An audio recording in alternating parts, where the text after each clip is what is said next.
On this episode of Deep Thrones, we review House of the Dragon, Season 2, Episode 5, Regent. We take toll after the Battle of Rook's Rest. We break down what to expect from Aemon's regency, and we pray for King Aegon's quick recovery, and many more hilarious segments. Winter is here.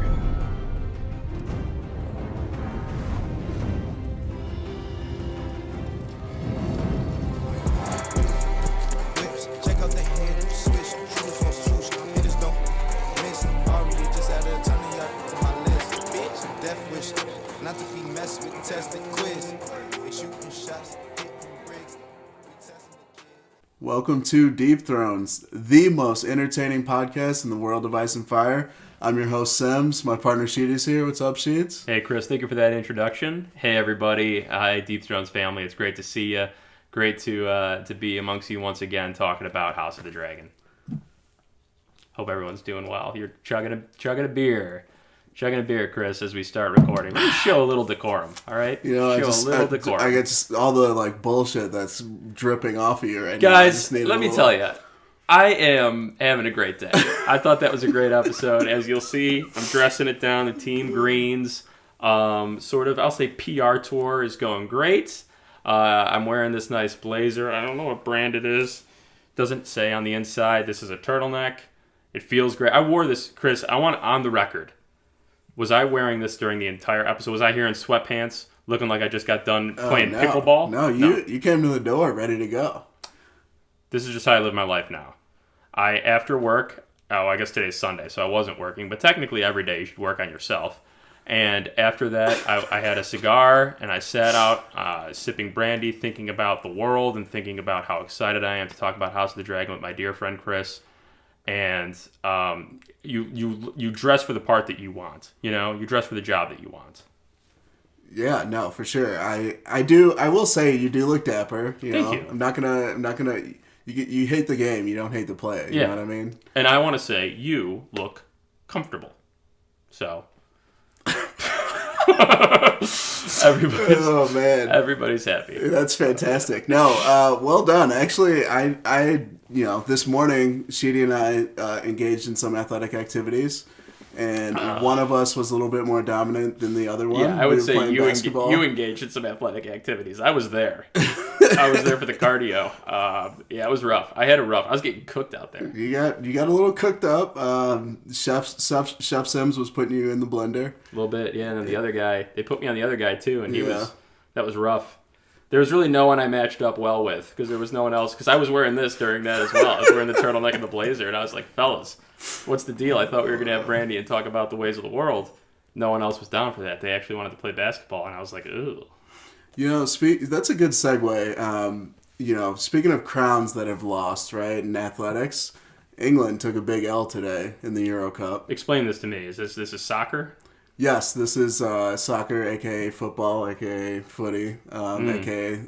Juego Bonito. The beautiful game. That's right. But no, England lost to Spain in the Euro Cup, which, of course, is the national play before the Olympics start. Now, this is a big deal. Now, this potentially could lead to international issues? No, this is just, it's just a sport. I think England won that war, technically, after the Spanish Armada was canned. Hopefully, it's just all in good fun. Actually, before we go any further into that, I want to sort of surprise you with something, folks. I want to wish you and your lovely wife, Sarah, a happy anniversary. It passed, so by the time you're listening to this, it will have already happened. Wow. And actually, by the time we're recording, it already happened. But I thought about this the other day, and we don't need to get into specifics, but the time of it, I was like, whoa, it's already been that long? It's kind of crazy. Yeah, life comes at you fast, Yeah, it seems like just yesterday we were at your bachelor party. Chopping it up. Having the time of our lives. People just roaming off. Now I barely see you. Every Sunday, appointments. Appointments. A few years ago, we were at the bachelor party. Now I have stickers for my daughter on my knee that I just noticed are still on here. Oh, that's adorable, Chris. You should, Yeah. Well, I feel bad about making fun of your outfit, but... Yeah. I'm comfortable in this. You're comfortable in that. Just different strokes for different folks. That is an Eddie Bauer shirt, though. Yeah, it is. That's nice. That is nice. Yeah. This is Deep Thrones Pod. Come here for your fashion news. Come here for your sports news. Your life news, too. We just cover it all. There's nothing you can't learn when listening to Deep Thrones, and I think that's really what separates us from all those other slapdicks who have Game of Thrones podcasts. Damn right. I couldn't have said that any better myself. And if you slapdicks are listening to this, maybe we do a collab. Tummy sticks. Maybe we do tummy sticks. Let's throw it all out there. Well, let's do what the people came here for, and let's dive into this episode. Let's give the people the products that they want. This was a jam-packed episode. It was. There were a lot of different locations, a lot of jumping. Okay, they do. House of the Dragon packs their episodes full of some goodies. So we open on sad Corlys at Driftmark. Yeah, that's pretty much the scene. He's just grieving. Sits on the Driftwood throne. We're not 100% sure what he's grieving, but it's safe to assume Rhaenys' death. Yes. Yeah. And then it pans to Dragonstone with Rhaenyra doing the same thing. She's also grieving probably more the loss of Meleys than Rhaenys because she needs her for her fucking cause. But and then we go to King's Landing, and they're dragging Meleys' head through the streets. I don't think it has the intended effect they're going for. No, I don't know, I think Gawain Hightower is probably the main one behind this, but Kristen Cole is gullible enough to go along with this. Otto would have never put anyone up to this, to be clear. I think maybe even Aemond. I think Aemond did it. I think it was kind of his call, maybe a little bit. Maybe, but he was a regent at this point in time, so True. Really he doesn't have authority over the hand of the king, Kristen Cole. They also give Aegon credit for killing. For killing Meleys and Rhaenys. Yeah. That's hilarious. But yeah, so you're right. The small folk are confused, a bit disillusioned. To them, the whole reason that they bend the knees to Targaryens to begin with is that dragons are gods to them. Unfallible. Yeah, pure, just, omni, whatever. And then all of a sudden, you see a head of one being dragged through the streets, like the rat catchers hanging there, Yeah, there's a lot going on. So it really just it freaks everyone out. But I think the big theme there is just everyone's kind of seeing their own, how grievous their own situations are and how mortal everyone is. Yeah, I think the small folk are realizing that this means that their lives are in danger because I think they're expecting Rhaenyra to answer for the death of Rhaenys, and they're all jammed up into King's Landing and they're just sitting ducks. And remember that blockade's still having a huge impact on their economy as well. So I would I hope hopefully before the end of the season we get a little peek at that blockade. I would love to see it. Oh, we will blocking that cade. I don't understand what it's doing. It's cutting off trade into King's Landing. Correct. Trade's important, I guess. It is. I mean, that's if things become scarce, then prices skyrocket. And, you see that in King's Landing. You see the looting and then the thieving, and bread becomes as good as gold. Aegon is carried in an adorable little box. It's like giving someone a puppy for Christmas.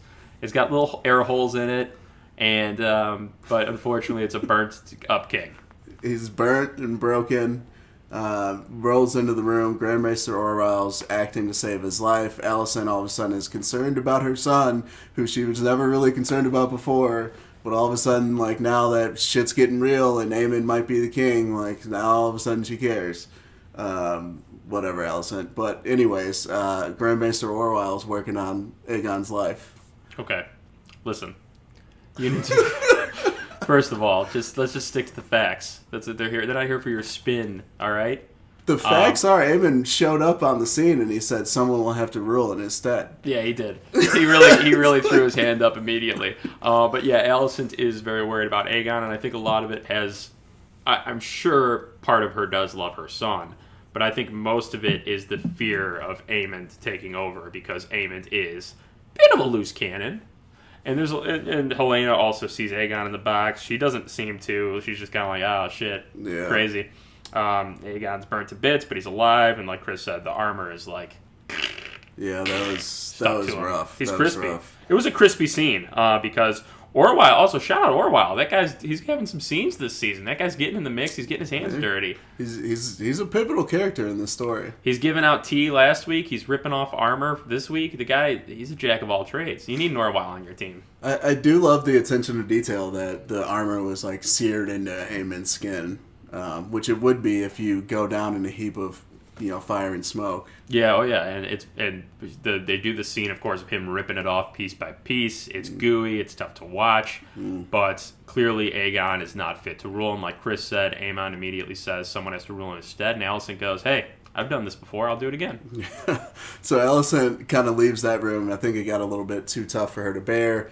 Rolls in to talk to Kristen Cole and is basically interrogating Cole about what happened at Rook's Rest, what exactly happened to Aegon, what was Aemon's role in it, and I think it's intuitive on her part, but like I think everyone kind of in the Red Keep knows that Aemon was going to make a power grab at some point.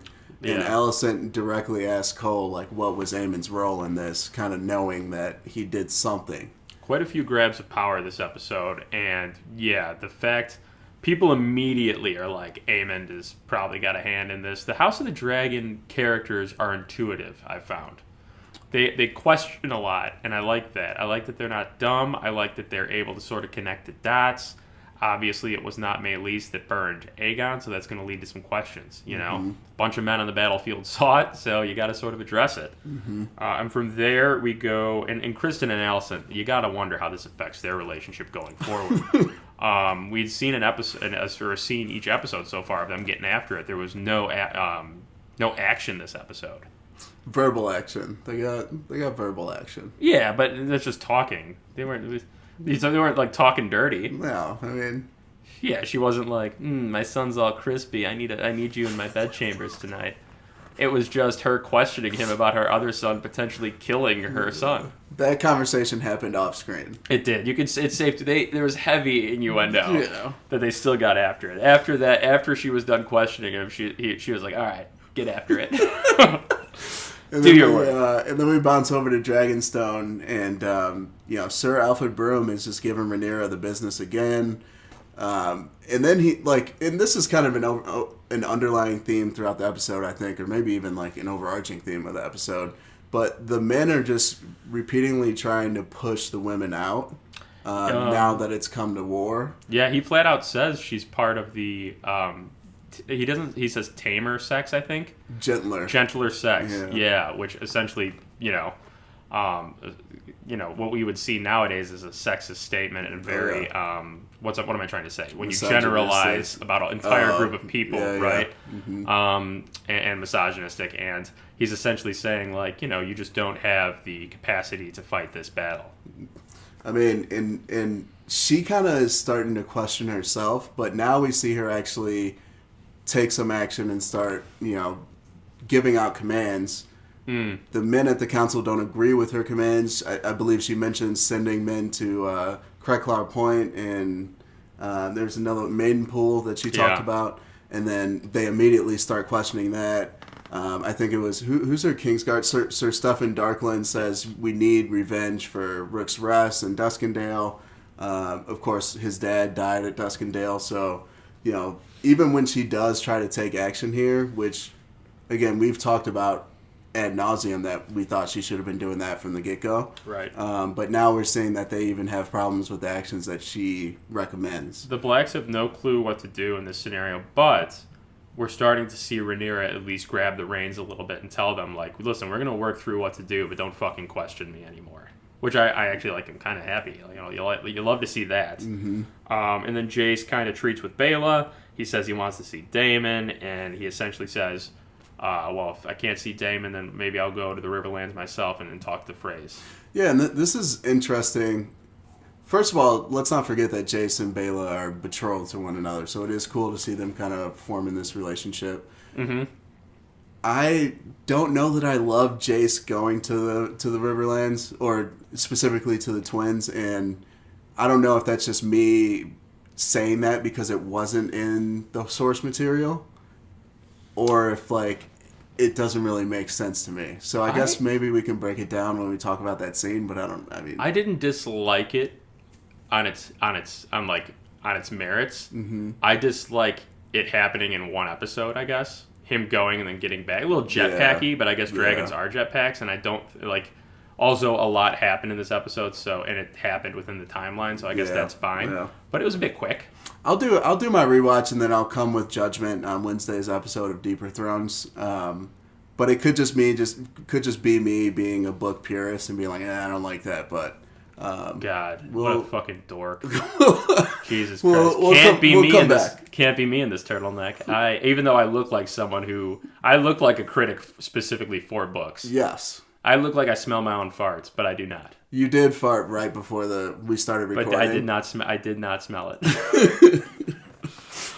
We have Daemon on Caraxes in the Riverlands, forcing Brackens to kneel, except they don't. Yeah, so we go over to Stonehenge, which is where the Brackens are. That's the Bracken HQ, But welcome to the Bracken HQ. How can we help you, That's Lord? the Bracken HQ. Daemon is learning that it's not as easy as he thought it was going to be. No. Anything in the Riverlands, like they're always fighting. They are notorious, especially the Brackens and Blackwoods, for fighting against one another for centuries. He can't just show up on Caraxes and expect them to be like, "Oh, I'm sorry, I'm just gonna change my mind immediately." Yeah. So they stick to their guns. They say they're not going to change their mind. Daemon has a scene with Sir Willem Blackwood and says, maybe we should try persuading them as opposed to just outright fighting them, which. When I heard it in my mind, I'm like, oh, they're going to have some sort of weird negotiations or something. Turns out his version of persuasion is pretty close to fighting. It's essentially kidnapping all the vulnerable people and being like, hey, you want them back? Join us. Do you think it was out of character for Daemon to not burn them when they didn't bend the knee? Daenerys would have, tell you that much. She'd have done it nice and quick, got them nice and crispy. So, yes, is the short answer to that. I do think it's out of character for him, but he is, completely off the perkies right now with everything happening at Harrenhal. He's having a great time, Yeah, we got more to come for Daemon this episode. So I feel like his whole vibe right now is out of character, except him wanting to be king. Great point. But. Fair. I like it. We have a Jane Eyre spotting at the Eyrie. Boo! Yes, new hottie alert. Finally, we get to see Jane Eyre. Legendary character in the books. I was looking forward to seeing her on screen. I thought the portrayal was done well. Mm-hmm. Jane is not happy that, Rhaena shows up dragonless on her end, but then 2 baby dragons with Joffrey and Aegon. She wanted a big one. She wanted a big one because the only thing that's ever penetrated the Eyrie has been Visenya on Vhagar, actually. And in a smaller way, Baelish, but he was just so slippery. He got in there. He pushed Lady Arryn through the moon door. But you're right. I mean, the dragons are the only thing that can really bring that castle to heel. Mm-hmm. And Lady Jane Eyre, of course, is very aware of that. And she wants a big boy to defend the castle, and she's got 2 teenagers, probably not even teenagers, probably preteen dragons that are very tiny. No one can ride them. Yeah, they still got to go through puberty. Who knows what that's going to look like? They're going to be all angsty. They're going to be blasting music. They're going to be slamming doors, huffing and puffing. Oh, my God. Going to be eating the hill. What do they got? The hill tribesmen over there? Yeah. I mean, but here's the thing that I liked about Jane and the portrayal of this character. She is strong-headed. She knows what she wants. She has a lot of power. I mean, they talked about sending 15,000 swordsmen to Rhaenyra's cause. So I love that we're adding another kind of strong woman into the mix. Me too. In an episode specifically where Alicent's getting stripped of her power, exposed on the small council. Rhaenyra's questioning her own validity and authority amongst her council. So. I thought it was a cool taste, and then I'm hoping that we see a lot more of Jane. 15,000 men as well. That's a lot. Yeah. Cregan right now is only committed 2, so that's 17 combined for those of you keeping score at home. Myceria and Rhaenyra chat, they talk a lot about sex and power, like gender and power, and kind of how Viserys, in ways, did not prep Rhaenyra properly. She just even says, while young men are given swords and fighting at young age, I was given cups to fill, Yeah. Which goes back to Viserys being a great guy, bad king, kind of, just an ill-prepared king. It's one thing that I was thinking about when I was watching this scene was, she was, handed these cups, and she was the cupbearer, but she was the cupbearer at small council meetings. So she did absorb a good amount of information there. Yeah, it was during peacetime. She learned it all from Viserys, though, and what was he's a very placating type of guy, which is what she's trying to do, too. For sure. You're right. Mean, even those, you're right, with the stepstones, too, he was, wishy-washy on wanting to do anything. Corlys and Daemon had to go do it on their own, so. Yeah. Yeah. we have a quick scene. Bela just talking to Rhaenyra about Rhaenys. Not much to cover there. And then we go to Daemon in Harrenhal, and he's tripping balls, having a wet dream about eating out some lady. We had no clue who she was. Oh, man. We were like, is this Aemma Arryn? Is this Viserys' wife? Turns out, it's his mom. That's twisted. These fucking Targaryens. Twisted. I was like, this doesn't deserve this turtleneck this episode. This is disgusting. Yeah, that was rough. Again, yeah, I don't know what to add to that. He had some color. He had a wet dream about his mother. Discuss it. This is what we're here to do. Discuss it ad nauseum. I guess the only thing that makes it less gross is the fact that apparently he never knew his mother. So, but I mean, still, yeah, I don't. Yeah, I'm not going to say anything. I'm just going to leave that. Let's just sit with it for a second. I'm out. I guess what makes it less gross. I think you handled this conversation well. Not in the books? No. I am a book. think, although that is something that Mushroom would have said, written. Sure. Like Daemon was dreaming about eating out his mom. Like, how would you even know that? And then Simon Strong rolls in. It's always Simon that kind of drags him out of his trips. Simon Strong is great because he's always looking at Daemon like, what the fuck are you doing? The actor, they specifically always have him in shots when Daemon is tripping, and he's always like, we talked about this, we paused it because we were kind of laughing. Like, Simon's always looking at him like, dude, is he okay? Oh, yeah. He must think he's nuts. But they discuss economics a little bit. Yeah, so Daemon's talking about bringing all these people to heal and preparing Harrenhal to have this great host of river lords. And Simon's kind of like, yo, where are we going to get this money from, bro?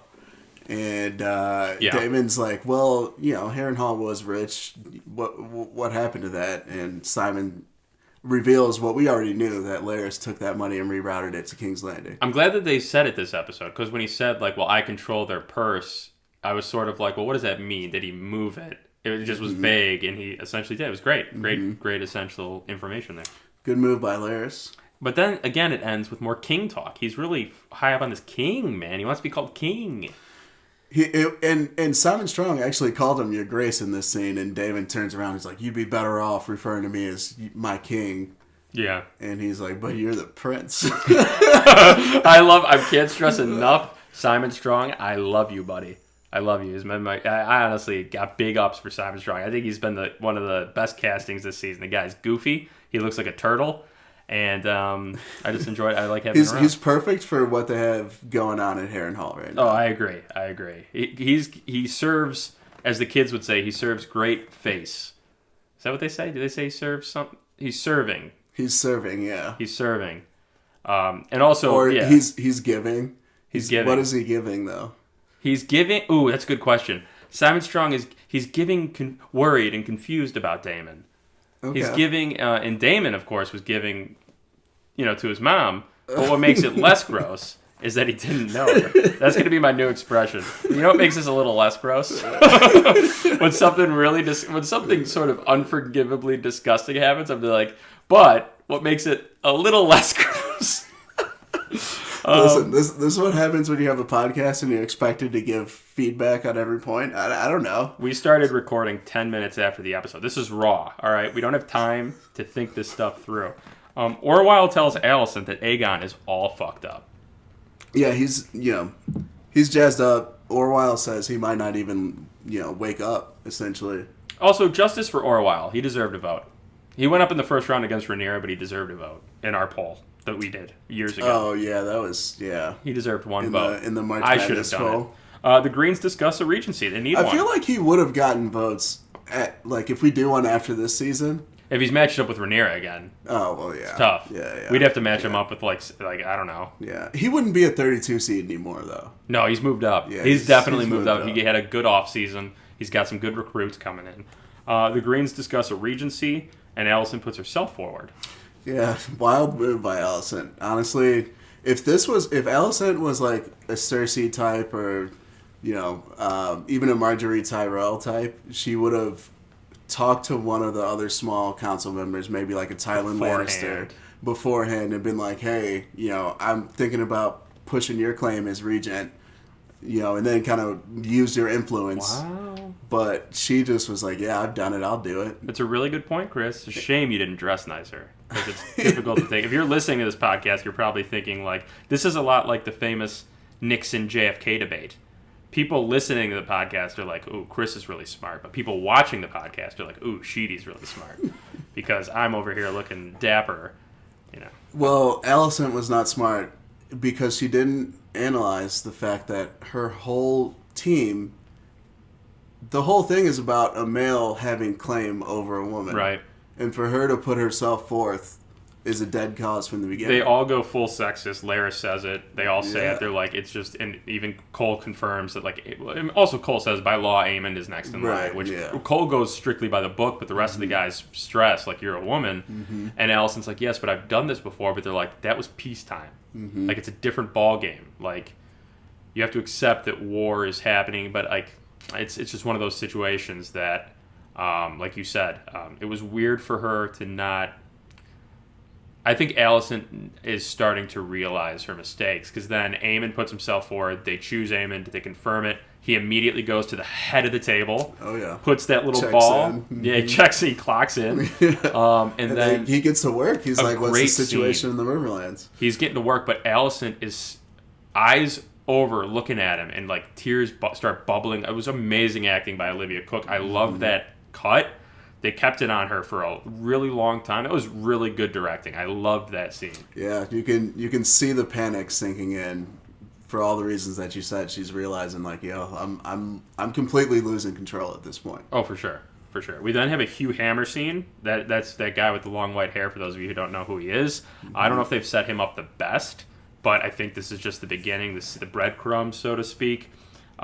He's obviously very worried because King's Landing's in disarray. Him and his wife's daughter are sick, and they're trying to figure out what to do because they understand that the thieves are going to be controlling King's Landing soon enough. Oh yeah, and his wife recommends that they leave and go to Tumbleton, which I don't know what their connection to Tumbleton is at this point. Maybe it's just another Nearby town on the King's Road that they would hit, but she recommends that. He's skeptical about it. He doesn't think that a situation is going to get better by leaving King's Landing. His daughter's laying there sick the whole time looking at them, which is really sad. Oh yeah. But yeah, they keep trying to like add character development into this Hugh Hammer story, and probably within the next episode or two, we're going to see some of that. Kind of bear fruit. Yeah. So he starts to try to flee the city. Allison treats with Kristen really quick. They have a quick conversation. Essentially, she's kind of mad at him. He calls her Allison. She's like, don't fucking call me that. Nothing too much there. They cut down the rat catchers as well. They cut down the rat catchers. Kristen Cole has full-blown PTSD from Rook's Rest. He's not doing too good this episode. He's not. I do, again, we talk about the attention to details, and I think we see it more so in these bridge episodes. Because there's not as much action, they do a great job at making things in a fantasy world seem realistic. Like if you're a soldier on the field at Rook's Rest, that's gonna stick with you. He said, "I saw men on fire. I saw armor burned to a crisp." He's like, but we won. He's really he also pushed the narrative that they won, but he's like you said, he's dealing with the consequences of. I think he said the war is now for the dragons. Yeah. And he understands that for a foot soldier like him, that probably doesn't mean great things. Yeah, and he mentions too, the future going ahead is terrible. Are you going to be the one that'll preside over it? Speaking to Allison, so yeah, and she was like, "Bro, you just at the small council chose Aemond, so I guess no, I'll be peacing out." We get a quick scene. Hugh Hammer tries to flee the city. The Gold Cloaks don't let anyone flee. They're keeping everyone in tight. And from there, Jace meets with the Freys. Yeah, I think before we jump into the twin scene, it is important to note that at the gate, they mentioned that this was by order of Aemond Targaryen. A lot of confusion. And people are like, what? Is the king dead? What does that mean? We see the small folk. They really portray them well in this show, in House of the Dragon. A lot of confusion. They have no clue what's going on, which at this time, there's no X. There's no social media. No. They have no clue what's happening. No. And honestly, since the war has started, what good has happened for the small folk? I'm trying to. I mean, off the top of my head, nothing. Nothing good. They got like skyrocketing inflation. They're starving. They're starving. People are getting hung that might have been innocent, might have been guilty, and those bodies are just laying there or hanging there for days. I will say, Jaehaerys' funeral seemed like a bop. Seemed like a good time. Seemed like they probably partied a little bit afterwards. Also, when Aemon and Aegon were in the brothel, it seemed like that was a chill time. Well, people in the brothel are always going to have good times. That's why you go to the brothel. But I don't know if you always have a good time in a brothel. That's a bold statement, Chris. That is a bold. Always. What about that one dude? Oh, we'll move on. So yeah, Jace goes to meet with the Freys. Jace is kind of like, listen, I have a dragon. Why are you not afraid of my dragon? And they're like, well, Vhagar's a fucking really big dragon. They want certain assurances for their fealty.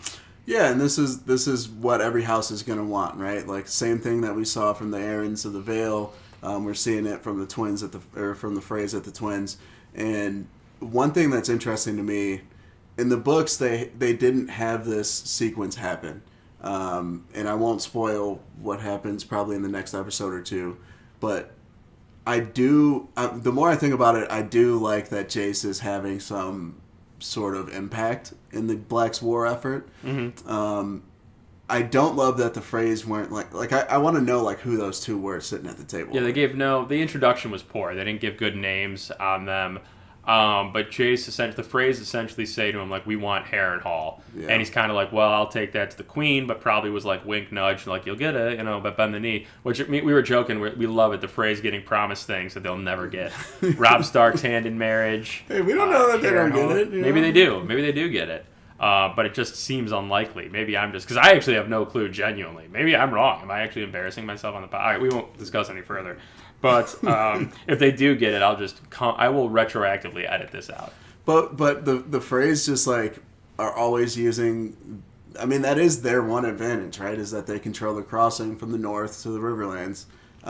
It was funny when they kind of panned out from the twins. They showed. I mean, the castle looked sick. They only showed like the one side. And then the bridge, but there was no road leading to that castle. Yeah, no, it was a lot of woods, which doesn't seem advantageous. No, there would be a pretty massive road leading to there. If I was Jace, what I would do passive aggressively is I would fly each Stark man one at a time over it across and just staring at them the whole time. Just one guy to 2,000 guys back and forth, just looking at them like, what are you gonna do? Or make like one of those baskets under a hot air balloon, and then you could get like Genius. 15 of them in there. I love that idea. And then do that. What about the river didn't look very long? I guess it's because of the supplies and the resources. It's difficult to cross. Yeah, you need a whole supply train, and yeah, it's too bad. Alice continues to fuck with Daemon. Alice Rivers continues to just mess with his head. They're having some very deep conversations, and Daemon just flat admits he wants a king scenario. Like, you're going to call me king, and it kind of says, like, I'm going to take King's Landing, and Rhaenyra's free to join me. I was like, whoa, Daemon, he's just talking treason out in public. But then Alice gives him, like, a lot of pushback on it, and again, to your question about would Daemon accept that, is that out of character for him not to be, like, pissed about that? I think yes, right?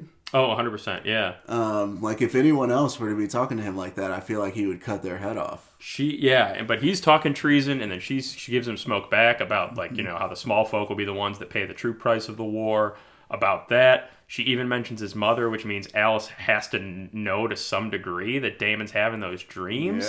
Yeah. And Daemon's probably embarrassed, and he's probably like, listen, what makes it less weird is I didn't even know who she was.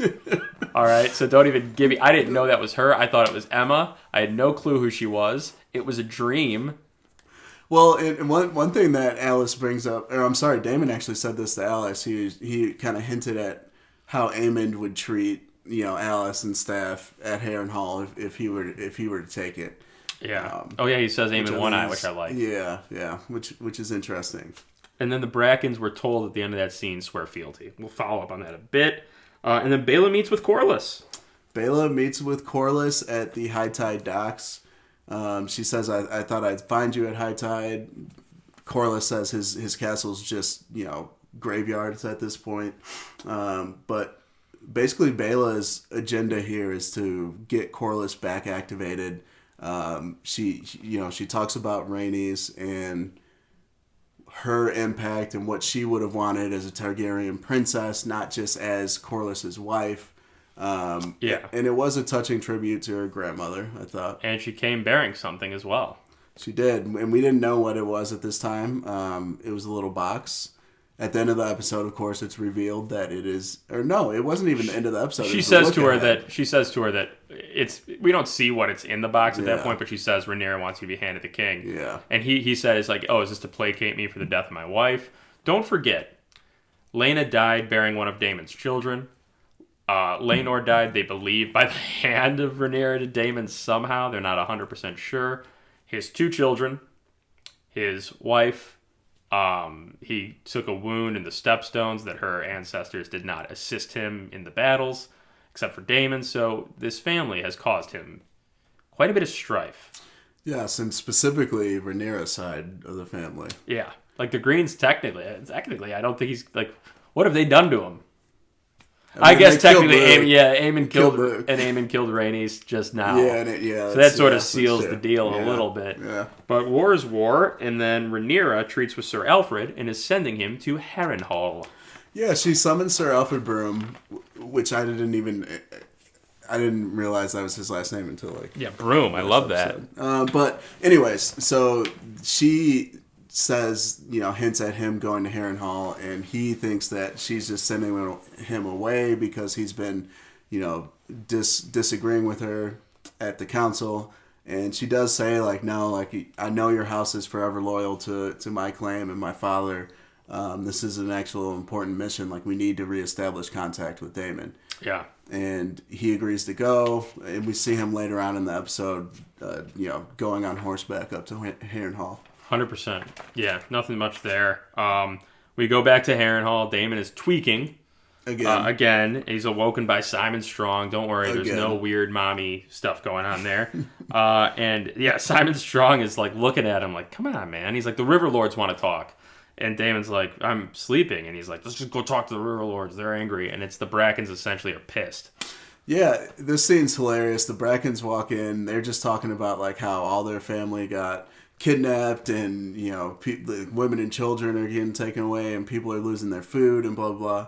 And Daemon wants nothing to do with any of this at the time. While it's happening, he has a fever dream, and Laena's standing there, and she's like, "Have you been looking after our girls?" And I don't think he's talked to him since the season started.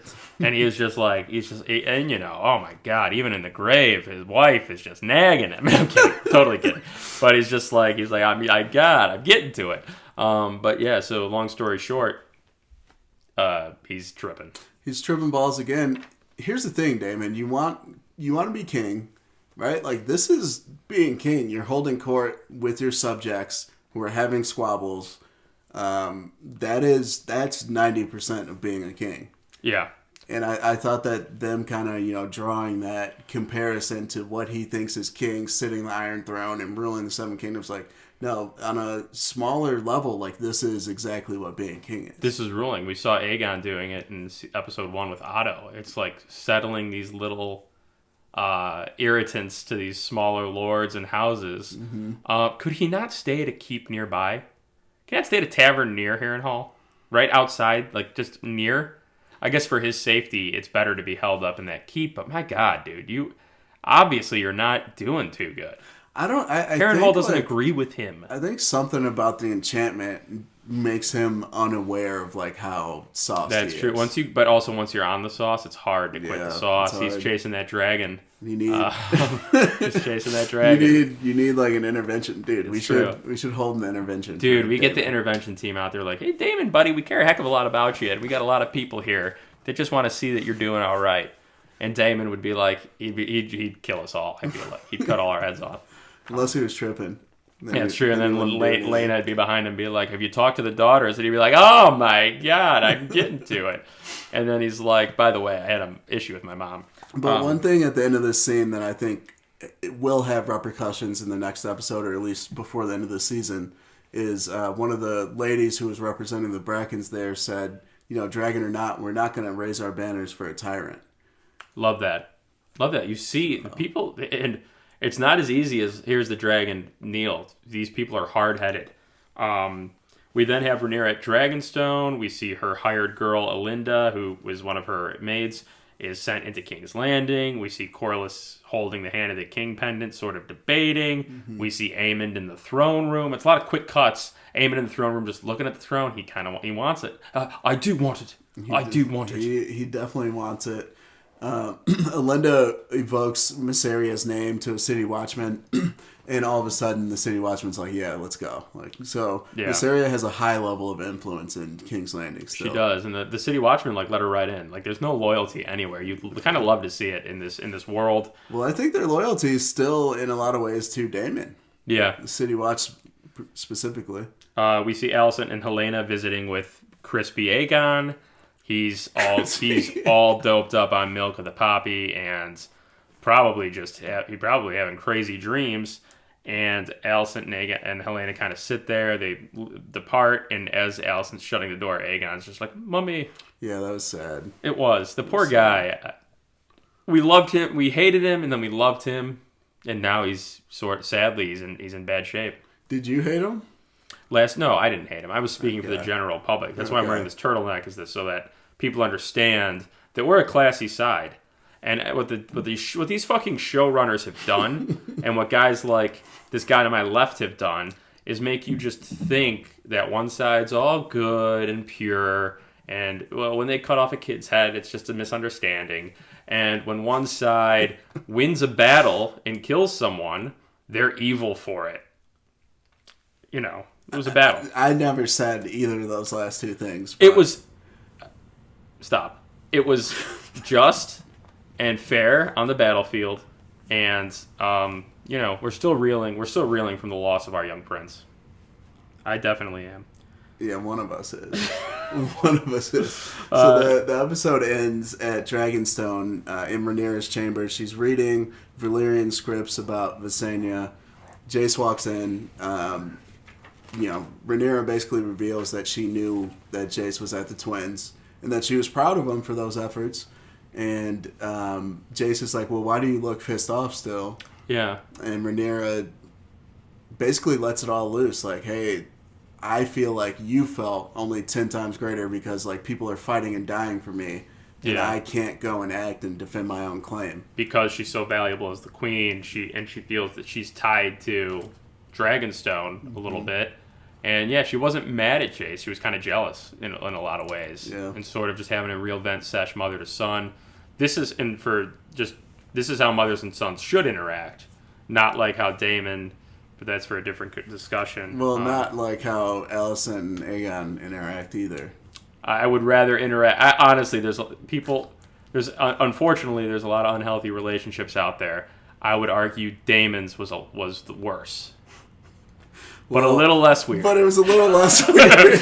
You got to remember, he didn't really know. Gross. How did he not know her? Did she die after she gave birth to him? I don't know. Alice Rivers mentioned that he didn't, it's a pity that you didn't know your mother.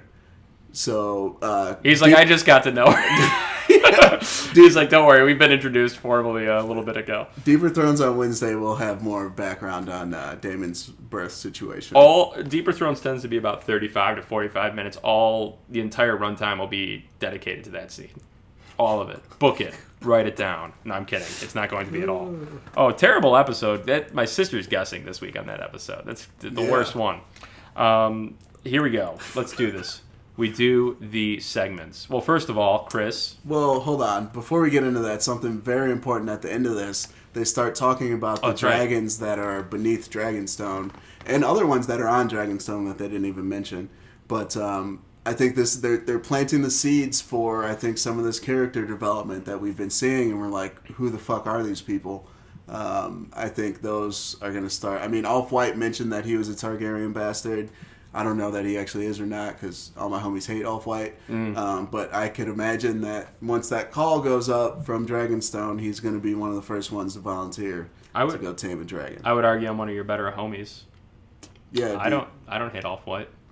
I don't know him. Once I get to know him, I'll make my judgment clear. But I do like what you said there about planting seeds. This guy, he gets it. All right, he's read the books. All right, the dragon seeds they call them. These people are maybe descendants. We don't know, but they're going to try to ride these fucking dragons, and it's probably going to be pretty goofy for a while because some of them are not going to succeed. They're going to be getting tossed. Then that was how the episode ended. That was how the episode ended. What was your rating for this one? I gave it a 7. Okay. It was a really good bridge episode, much like the crossing at the phrase. It's a solid bridge. Yeah. A necessary bridge as well. A necessary bridge. A solid 7 will get you pretty far. I think I was going back and forth on this. I ended it with a 6.5. I guarantee after I rewatch this episode and I'm able to like catch more, that might bump up. But my raw rating is 6.5. All right. Yeah, no, I think that's fair. And we've been pretty close all season. We've been off by like halves for a few times. I think maybe I got to go back and listen. I'm not 100% sure of like the earlier episodes. But this was a big one. This was episode 5, so we are over halfway through now. Yeah, it's sad. We got 6, 7, 8 left. So that's sad. Trace Moss. It is sad, but hey, we're here. Let's do best line, Yas Queen. Do you want to lead us off, or you want me to? Yeah, I'll lead us off. So my best line of the episode was from Jace to the unnamed phrase that we're sitting at the Twins. You fear a dragon leagues away when mine own sits outside your walls. I love it. Pretty good point by him. I also like mine own. I'm gonna start saying that. Mine own turtleneck. Mine own turtleneck. Oh, fuck. That makes me, dude, imagine me holding a brandy right now, just like, how dare you talk to me in mine own home with such feather. You in your high Nike socks and your shorts. Your knickerboppers. Yeah. My Yas Queen is from Rhaenyra to Sir Alfred Broom. When she says, well, Alfred was, giving her sauce for not taking action and not knowing about strategies of war. And she says, there's been peace in our lifetime. You've seen no more battles than I have. Ooh, Rhaenyra. I good. love that. I've said it once on this podcast. I've said it 1,000 times. I like a strong lady who can put a guy in his place. And I feel like Rhaenyra checks all those boxes. And you can't help. There was only 2 boxes. Yeah, but that's... listen, I'm a simple guy. I have a low bar. But you can't help but wonder. You know what I mean? I'll go. What was your best line? My best line was, one of the small folk guys said, I thought dragons was gods. Because the small folk now realize the dragons are vulnerable. So keep an eye on that going forward. And then my Yas Queen was Cole. Don't they realize we won the battle? And then Gwaine Hightower responds, strange victory, if it was one. We're going to see that no side, I think, is comfortable anymore going forward, or happy, or whole. No, I think it's all like the snowball is full blown rolling down the hill. It's all business. It's becoming a avalanche. Good God. And and honestly, you can tell it's all business because Cole and Allison did not get after it, and it's too bad. What was your hottest moment?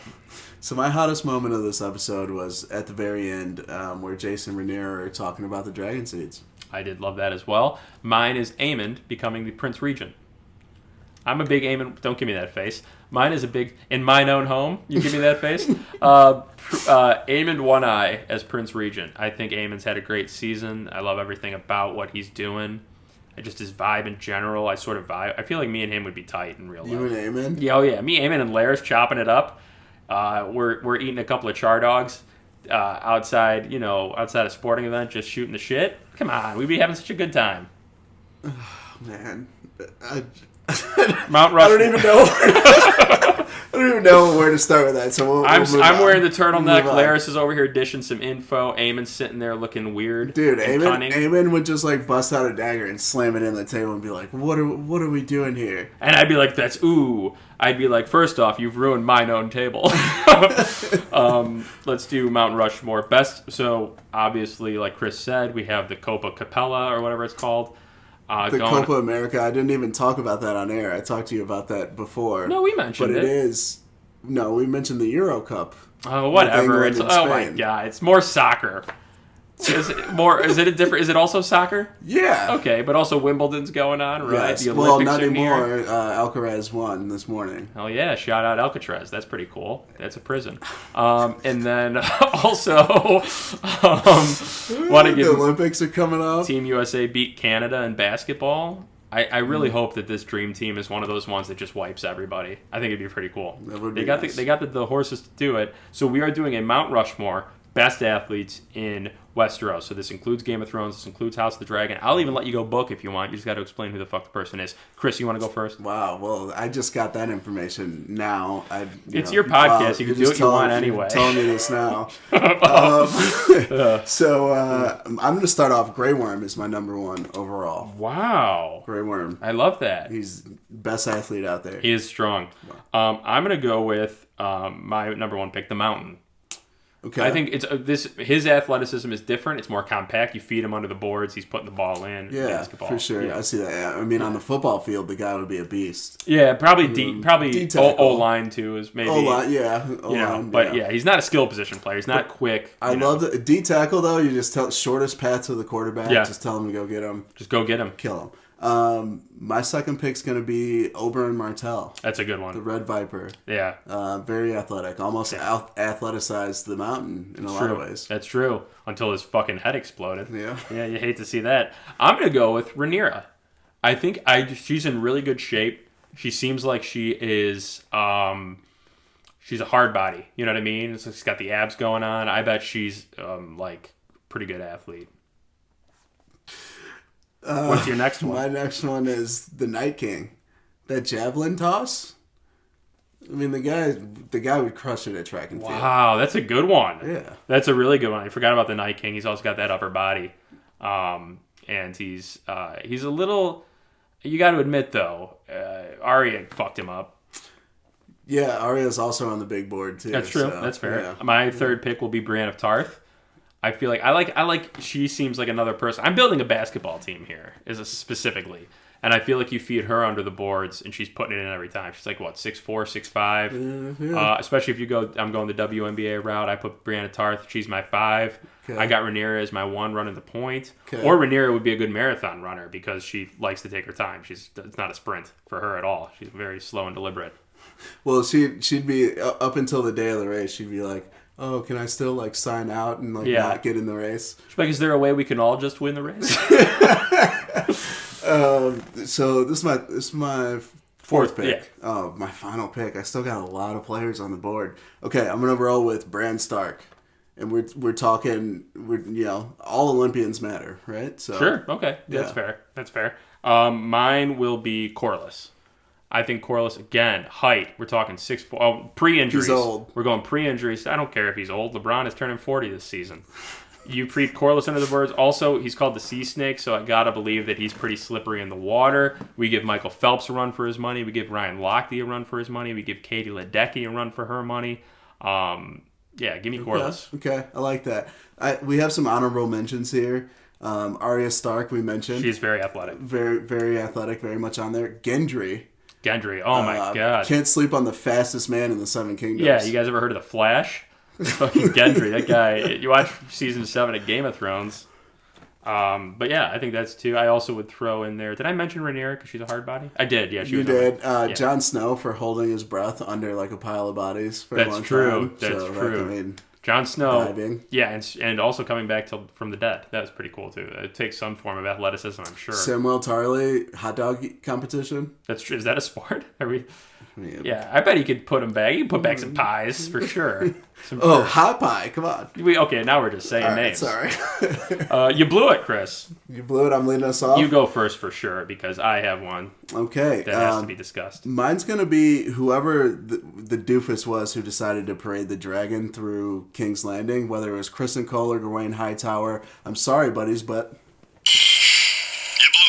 you blew it. Mine, this one hits pretty close to home, and I'm very sorry about this, but my you blew it this week is the man sitting next to me. It's Chris Sims. I asked him because, as you can see, I'm wearing a turtleneck and a blazer. It looks great, and no one would argue about that. In fact, I would like to hear you guys' ratings of this outfit on our Instagram, if you please. Give me just a shout, 1 through 10. We'll say 7 through 10, because anything less would be incorrect, and I don't care about your opinion. But I felt a gold chain would really tie it together, and I know for a fact Chris owns one, and I asked him if I could borrow it, and he said no. So, Chris. You blew it. And I don't know if I love you anymore. Wow, that's never happened before on this podcast. No. I honestly, I think we have some pretty strict HR guidelines, and we don't, bring personal squabbles on air. I can do whatever I want on mine own podcast. I will say, I did put me in a good mood when I came up with that, but I agree with you. I think the parading through the city was a bad call. So that's a universal. You blow it for us. Otto somewhere rolling his eyes. Otto, you can just sense it. He's like, his like slippery radar is tingling, like how Spidey senses, and he's like some dumb fuckery that's taking place. Daughter. My crown their ass, Sir Simon Strong. He's a cute. Oh, he's a cute little great turtle. character. He's serving and giving, and you love to see a guy get give and serve, as the cool kids say.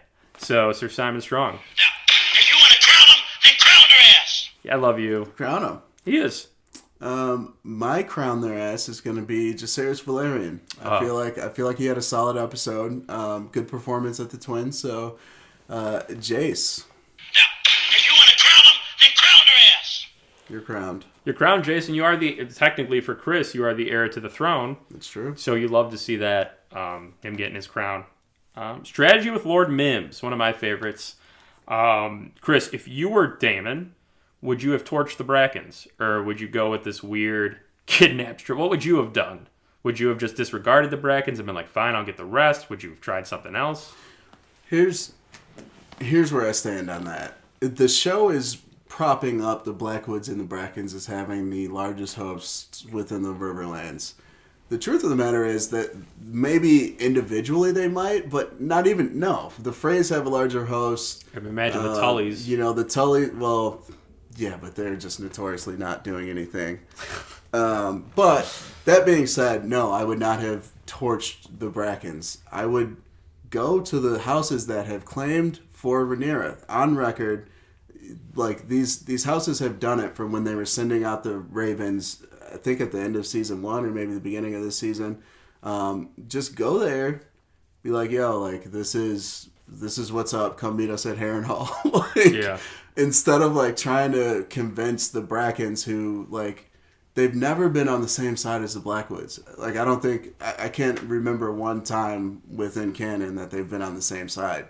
So I think it's a dumb mission. Yeah. I think it's the show's way of like showing that Daemon's trying to recruit people in the Riverlands and it's not as easy as he thought. Yeah. But I don't think that, and if you're asking me what I would have done, I would not have started with the Brackens. I would have went with some houses that are more likely to treat us favorably.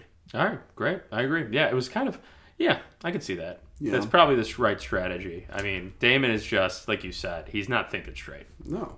Or if you're going to do that, why don't you just bring your freaking dragon to River Run, wake up old Lord Tully and be like, drag him out of bed. Dude, I have my dragon right here. Yeah. Bend the knee. And then like everyone else would. Problem solved. You know. People get people to fall in line. Yeah, I like that idea. I mean, I feel like the Tullys would fall in line quicker than the Brackens would. I think so too. I think when faced with Caraxes, I think the Brackens and Blackwood beef is too deep. Mm-hmm. I agree. Yeah, I like that episode. I think it was a bridge. It was a bridge. It was. It was a Frey bridge. It was a Twin Tower bridge. Some people thought it was a little boring, but you know, there were good nuggets in there. You get that in a bridge episode. You can't have every episode be a battle scene. This was a season 3 travel scene, kind of how I see it. And we'll probably have a lot of little nuggets that we even missed on our first watch that we'll talk about later in the week, and more stuff will come to light. But there were definitely some important conversations with implications for the rest of the season and the rest of the show, I think, in this episode. Yes, I definitely agree. So, all right, let's get to the final segment. Trial by combat. Fan favorite. We say this. We've never polled. We don't do the polling. We don't do the data. We should. We should start polling these guys more and more. We have a whole analytics team, Deep Thrones Analytics. Oh, that's true. We do have a Deep Thrones Analytics team. They're the same people who do sports science for ESPN. They moonlight with us. So trial by combat. Chris, what's hot right now? Sports. Reality TV. You're right. Okay. And specifically dating shows. Yeah, they are hot right now. Actually. Love is Blind, The Bachelor. There's a bunch of others. I'm sure. The Bachelorette. Oh my God. The flavor Love Island. Flavor of Love. Love Island. Rock of Love. All of them. All the good ones. All the big ones. All the hits. And I thought I need to get into reality TV because that's where it's hot right now. All my other shows are scripted. Maybe there's some reality TV in there, but I want to get into the game, specifically dating shows. And I also thought, who do we know, Chris, who's single and could potentially be on one of these dating shows, reality TV? Who do we know? Man. Who do we know? I honestly, I can't even think. Who's of a dapper young man that we know? I don't know anyone that fits that profile. Honestly, Handsome. Yeah, we're moving further away. Drawing from, blanks? Yeah. Well, guess what? You look no further than yours truly, right? Me. The answer is me. Team Green's own spokesperson, their biggest champion, good old Sheets, right here. I think I'd do great on one of those shows, but I am pitching my own Bachelor style or Flavor of Love style dating show. But here's the twist. The women I'm most into right now are not your average run-of-the-day gals. Who am I most into right now? I'm so in this world of Westeros. Rhaenyra, Alicent, Helena, and like Jane I said, Aaron now. Jane, she just made the list. Alice Rivers in like a kooky kind of way. You know what I mean? They live in the world of, and I guess Damon's mom was kind of a smoke as well. She's on the list. Jane, come on. We can't go there. Emma Aaron too is kind of hot. Back in the day, remember? So I'm pitching a full method acting style dating show. So it's a reality TV dating show, but it's also fantasy.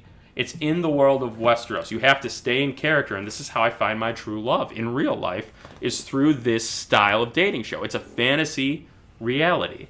Okay. Ooh, weird, right? It's totally original.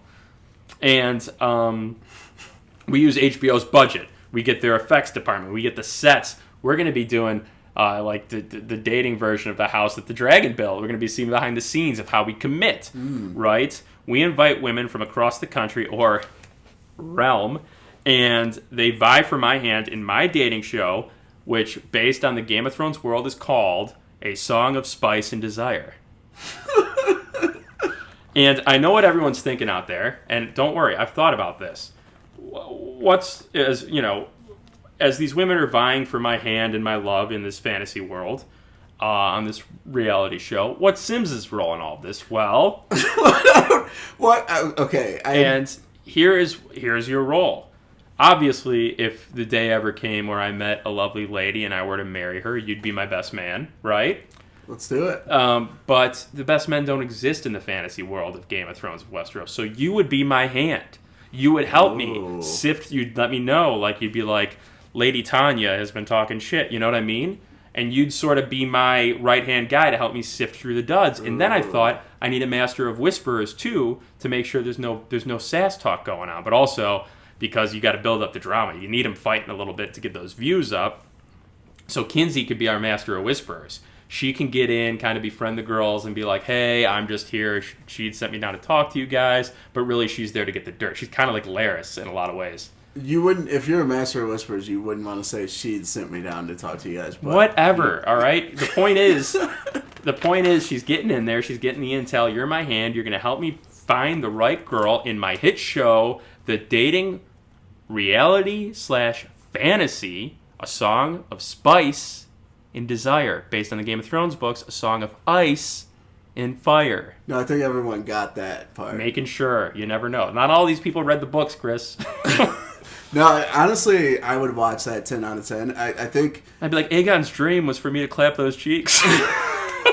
Dude, the jokes write themselves. My God. Oh, my God. I'm just thinking of, like, the funny, like, cutscenes or, like, commercials, the trailers. And you know, like, when you get, like, a night with the Bachelor or the Bachelorette, they're like, you get your date. Be like, meet him in Maegor's Holdfast.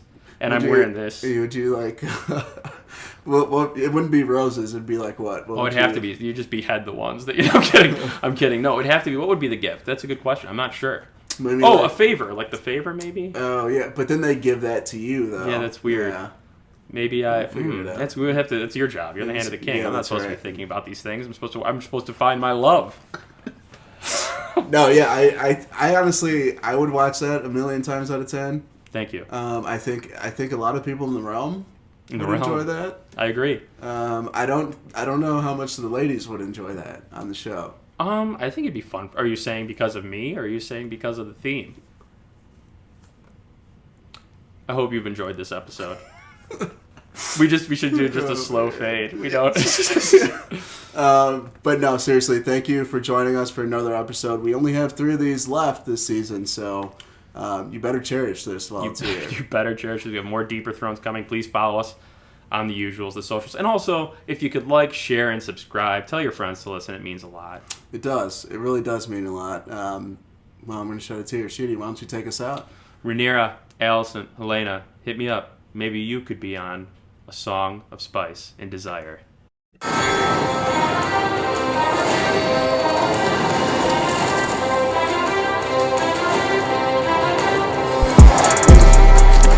Check out the hand switch, shooters on swoosh, hitters don't miss. Already just added a ton of y'all to my list. Bitch, death wish, not to be messed with, tested.